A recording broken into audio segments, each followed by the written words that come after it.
Hey guys, this is J.K. White from the Baseball Rebellion, and we got Albert Pujols here in the Home Run Derby.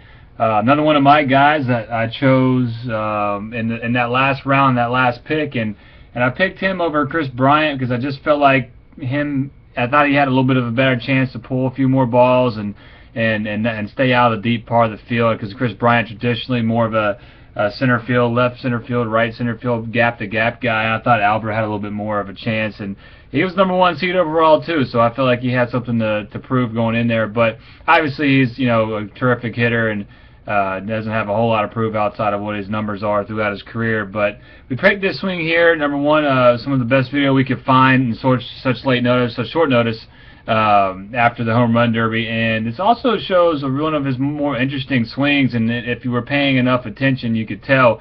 But this is one here where he really picked up his leg really high and really got after moving, and this is something that he's done a little bit better this year, we think, and just by watching a lot of his videos. And this is one that he really gets after. Now once he starts to lose a little bit of energy, being a little bit older, he goes up to a little bit more of a pick up, put down type of a swing, type of a move. And that which it works for him and a guy his size, but it's not something that we would promote if we're trying to maximize who we are. And if Albert Pujols is trying to maximize who he is and his body type, then he's going to have a little bit more movement. And this one was one of the best examples. So let's get right to it. And the thing that I would like to really take away from this, obviously you can see the leg kick, you can see the high leg kick here. You can see how he really brings that knee up really well. He has a little bit of a tilt in, which is something you see him do a lot.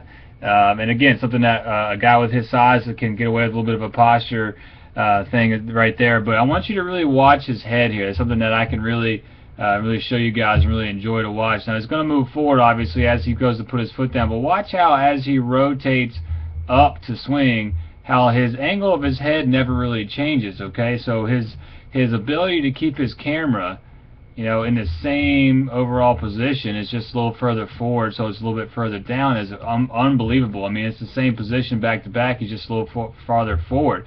You can see how he really does a great job of pulling in that front hip, and as he goes to put his foot down and he's decided to swing, he does a great job of opening the front hip.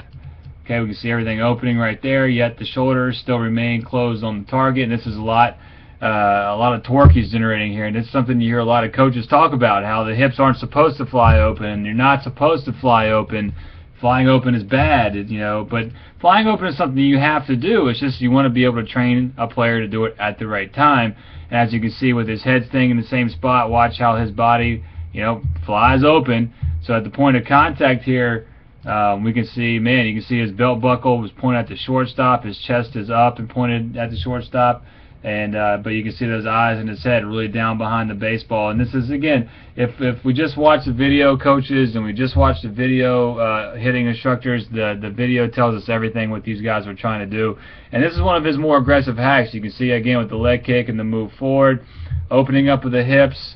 We got the hip and shoulder separation going on, leaning back through the turn, head staying behind the ball through the turn. I mean, just a phenomenal job. This is one of his furthest best home runs of the night. And as you can see, the upward release through the ball, head still staying down past contact, his shoulder comes around, picks it up for him.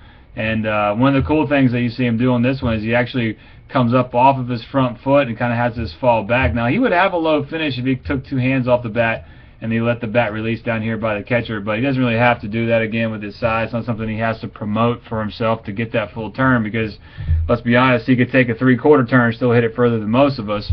But he comes off his front foot here and has this kind of a fallback position that, again, something we try to promote a lot with our guys to try to get that good upward stroke. And man, he did a great job. He's a fun player to watch, obviously, and he's been great through his whole career. I didn't think he'd win the home run derby. He's just not a home run type of a guy in a derby sense. But he obviously knocked out Chris Bryant, so makes me look good. I picked him for sure to do that. And we look forward to seeing what's left of Albert's career, and hopefully he can continue to do some things. But this is a really good swing, and I'm glad to see him having kind of a come-around year again, being on top of the lineup, top of the leaderboards and statistics again. He's doing a great job here, obviously, with all the stuff that we like to talk about. So, again, Albert Pujols here, 2015 Home Run Derby. Didn't win it, but a lot we can learn from this swing if we just continue to watch the video.